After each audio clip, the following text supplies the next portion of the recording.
Hi friends, welcome to our channel. Brahmamudi serial next ఎపిసోడ్లో ఏం జరగబోతోందో ఈ వీడియోలో చూసి తెలుసుకుందాం. దుగ్గిరాల వారి ఇంటికి వచ్చిన రాజ్ అసలేం జరిగింది అని తెలుసుకోవడానికి ఈ వీడియోని స్కిప్ చేయకుండా ఎండ్ వరకు చూసేయండి. రాజ్ కావ్య చెప్పిన పొడుపు కథని విప్పి కావ్య వాళ్ళ ఇంటి అడ్రస్ని తెలుసుకొని మరి అర్ధరాత్రి కావ్యకి కాల్ చేసి, కళావతి గారు, నేను మీరు చెప్పిన పొడుపు కథని విప్పేశానండి అని అంటాడు. అప్పుడు కావ్య, అవునా, అడ్రస్ చెప్పండి అని అంటుంది. అప్పుడు రాజ్ అడ్రస్ని చెప్తాడు. అప్పుడు కావ్య, సూర్యుడు కూడా అదెక్కడుందబ్బా, ఏదో ఒకటిలే, పోనీలే అని మీరు కరెక్ట్గానే చెప్పారండి అని అంటుంది. అప్పుడు రాజ్, చూసారా, ఇప్పుడైనా ఒప్పుకుంటారా నేను ఎంత తెలివైన వాడినో అని అంటాడు. అప్పుడు కావ్య నవ్వుకొని, అవునవును, మీరు చాలా తెలివైనవారు అని అంటుంది. అప్పుడు రాజ్, చూసారా, మీరు పెట్టిన ఈ పరీక్షలో నేను ఎలా నెగ్గానో, డిస్టింక్షన్లో పాస్ అయ్యాను అని అంటాడు. అప్పుడు కావ్య, అవునవును, ఒప్పుకుంటున్నానండి, సరేనండి, నాకు నిద్ర వస్తోంది, ఇంకా పడుకుంటాను అని అంటుంది. అప్పుడు రాజ్, అలాగేనండి, నేను రేపు మార్నింగ్ మీ ఇంటికి వచ్చి కలుస్తాను అని అంటాడు. అప్పుడు కావ్య, ఏంటి, ఇంటికి వస్తారా అని ఒక్కసారిగా షాక్ అవుతుంది. అయినా ఆయన అడ్రస్ తప్పుగా చెప్పారు కదా, ఆయన ఇంటి దాకా రాలేరులే, వచ్చినప్పుడు చూద్దాం అని అనుకొని, ఓకే అండి, గుడ్ నైట్, బాయ్ అని కాల్ని కట్ చేస్తుంది. అప్పుడు రాజ్, గుడ్ నైట్ అండి అని కాల్ని కట్ చేసి, రేపు ఉదయం కళావతి గారి ఇంటికి వెళ్ళబోతున్నాను, ఆవిడ గారి కోసం ఏదో ఒకటి కొని తీసుకొని వెళ్ళాలి అని ఏం కొనాలా అని ఆలోచిస్తూ ఉంటాడు. అలా చాలాసేపు ఆలోచించిన తర్వాత కళావతి గారు రోజు శారీస్ కట్టుకుంటారు కాబట్టి ఆవిడ గారికి ఒక మంచి శారీ కొని తీసుకొని వెళ్దాం అని నిర్ణయించుకొని నిద్రపోతాడు. అలా ఉదయాన్నే లేచి త్వరగా రెడీ అయ్యి బయటికి వెళ్తూ ఉంటాడు. అప్పుడు యామిని, అదేంటి బావా, ఇంత ఉదయాన్నే ఎక్కడికి వెళ్తున్నావు అని అంటుంది. అప్పుడు రాజ్, చిన్న పని మీద బయటికి వెళ్తున్నాను యామిని అని అంటాడు. అప్పుడు యామిని, ఇప్పుడేం పని ఉంది బావా అని అంటుంది.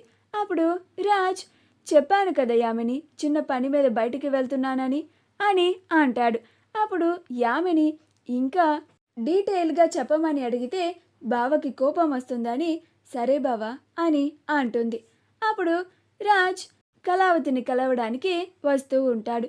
అలా దారిలో కావ్య కోసం ఒక మంచి చీరని కొని ఇంటికి వస్తూ ఉంటాడు. కావ్య రోజు ఇంట్లో ఏదో ఒక సమస్యల వల్ల అందరూ మనశ్శాంతిగా ఉండడం లేదు. కాసేపు అందరూ సంతోషంగా గడపడానికి ఒక పని చేద్దామని క్యారమ్ బోర్డ్ని తీసుకొచ్చి హాల్లో పెట్టి, అలాగే అందరి కోసం జ్యూస్ని చేసి రెడీగా పెట్టేసి అందరినీ పిలుస్తూ ఉంటుంది. అప్పుడు అందరూ వచ్చి, ఏంటి కావ్య, ఇలా పిలిచావు, ఇదేంటి, ఎక్కడో స్టోర్ రూమ్లో పడేసిన క్యారమ్ బోర్డ్ హాల్లోకి ఎలా వచ్చింది అని అంటారు.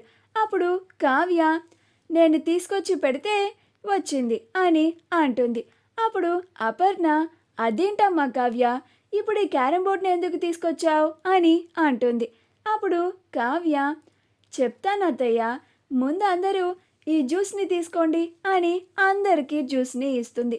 అప్పుడు ఇందిరాదేవి, ఏంటి కావ్య, అందరికీ జ్యూస్ ఇస్తున్నావు, ఇక్కడ చూస్తానేమో క్యారమ్ బోర్డు ఉంది, ఏదైనా గేమ్ని ప్లాన్ చేస్తున్నావా అని అంటుంది. అప్పుడు కావ్య, చాలా కరెక్ట్గా చెప్పారమ్మమ్మగారు, అవును, ఇప్పుడు మనందరం కలిసి క్యారమ్స్ ఆడబోతున్నాం అని అంటుంది. అప్పుడు అపర్ణ, ఏంటి కావ్య, మనందరం క్యారమ్స్ ఆడుతున్నామా అని అంటుంది. అప్పుడు కావ్య, అవునత్తయ్య, రోజు ఇంట్లో ఏదో ఒక సమస్యల వల్ల మనం దాని గురించి దీని గురించి అని టెన్షన్ పడుతూ సరదాగా గడపడం కూడా లేదు, పైగా మనశ్శాంతిగా ఉండడం లేదు.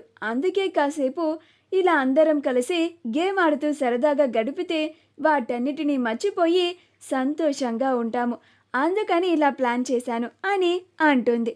అప్పుడు అపర్ణ, ఇంత చక్కగా ఆలోచించావు అని కావ్యని మెచ్చుకొని అందరూ రండి గేమ్ ఆడదాం, నేను నా కొడలు ఒక టీం అని అంటుంది.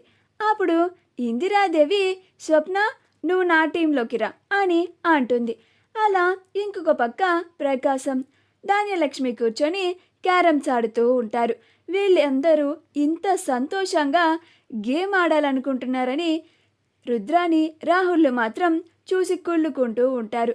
అప్పు కూడా నుంచొని చూస్తూ ఉంటుంది. అలా దుగ్గిరాల కుటుంబం కావ్య ఇచ్చిన జ్యూస్ని తాగుతూ చాలా సరదాగా క్యారమ్స్ ఆడుకుంటూ సమయాన్ని గడుపుతూ ఉంటారు. రాజ్ కావ్య చెప్పిన పొడుపు కథని విప్పి ఆ అడ్రస్ ప్రకారంగా వస్తూ ఉంటాడు. అలా సరిగ్గా దుగ్గిరాల నిలయం ముందే కార్ని ఆపుతాడు. అప్పుడు రాజ్ ఆ బిల్డింగ్ని చూసి ఇదేంటి కరెక్ట్గా వచ్చి ఈ ఇంటి ముందే నా కార్ ఆపాను, ఇదేదో చాలా బాగా తెలిసిన అడ్రస్కి వచ్చినట్టుగా అనిపిస్తోందేంటి, నేను రోజు ఇక్కడికి వచ్చేవాడిలాగా అనిపిస్తోందేంటి అని ఒకసారి కారు దిగి ఆ ఇంటి లోపలికి వెళ్ళి చూద్దామని కారు దిగి వస్తూ ఉంటాడు. అప్పుడు అక్కడ చుట్టుపక్కలంతా చూసి ఇదేంటి ఈ ప్రదేశం మొత్తం నాకు చాలా బాగా తెలిసిన ప్రదేశంలాగా అనిపిస్తోంది, ఎందుకని ఇలాంటి అనుభూతి కలుగుతోంది అని అలానే చుట్టుపక్కలంతా చూసుకుంటూ లోపలికి వస్తూ ఉంటాడు. ఈ ప్రదేశానికి నా గతానికి ఏమైనా సంబంధం ఉందా, లేకపోతే నాకెందుకని ఇలా అనిపిస్తోంది అని ఆలోచించుకుంటూ లోపలికి వస్తూ ఉంటాడు. కావ్య అపర్ణతో ఉండి క్యారమ్స్ ఆడుతూ అలా ఒకసారి బయటికి చూస్తుంది. బయటికి చూస్తే రాజ్ అప్పుడే గేటు దాటి లోపలికి వస్తూ ఉంటాడు. అలా రాజ్ని చూసి కావ్య ఆశ్చర్యపోతుంది. అమ్మో ఇదేంటి, ఈయన నిన్న రాత్రి అడ్రస్ తప్పుగా చెప్పారు కదా, అయినా ఇలా కరెక్ట్ అడ్రస్కి వచ్చేసారేంటి, ఇప్పుడు ఆయన్ని కానీ అందరూ చూస్తే కొంపలు మునిగిపోతాయి, ఏదో ఒకటి చేయాలి అని చాలా కంగారు పడిపోతూ ఉంటుంది. ఈలోగా అపర్ణ కూడా రాజ్ని చూసేస్తుంది. అలా రాజ్ని చూసి ఆశ్చర్యపోతుంది. ఇదేంటి రాజ్ సరాసరి ఇంటికి వచ్చేశాడు, రాజ్కి గతం గుర్తుకు వచ్చేసిందా, లేక తెలియక ఇంటికి వచ్చేశాడా, ఇప్పుడు ఇంట్లో వాళ్ళందరూ రాజ్ని చూస్తే నాన్న రాజ్ రాజ్ అని వాడి గతాన్ని గుర్తు చేయడానికి ప్రయత్నిస్తారే, కావ్య వాడి గతాన్ని గుర్తు చేయొద్దు అని మరీ మరీ చెప్పింది, అలా జరిగితే వాడి ఆరోగ్యానికే ప్రమాదం అని కూడా చెప్పింది, ఇప్పుడు వీడిని ఇంట్లో వాళ్ళు చూసేస్తే నిజంగానే అది జరుగుతుంది, ఈలోపు ఏదో ఒకటి చేయాలి అనుకొని కావ్య ఏంటే వాడి ఇంటికి వచ్చేశాడు అని అంటుంది. అప్పుడు కావ్య అదే అత్తయ్య నాకేం చేయాలో అర్థం కావడం లేదు అని టెన్షన్ పడిపోతూ ఉంటుంది. మా వీడియో కనుక మీకు నచ్చినట్లయితే లైక్ చేయండి, షేర్ చేయండి, మా ఛానల్ని సబ్స్క్రైబ్ చేసుకోండి, పక్కనే ఉన్న బెల్ ఐకాన్ని క్లిక్ చేయడం మాత్రం మర్చిపోకండి.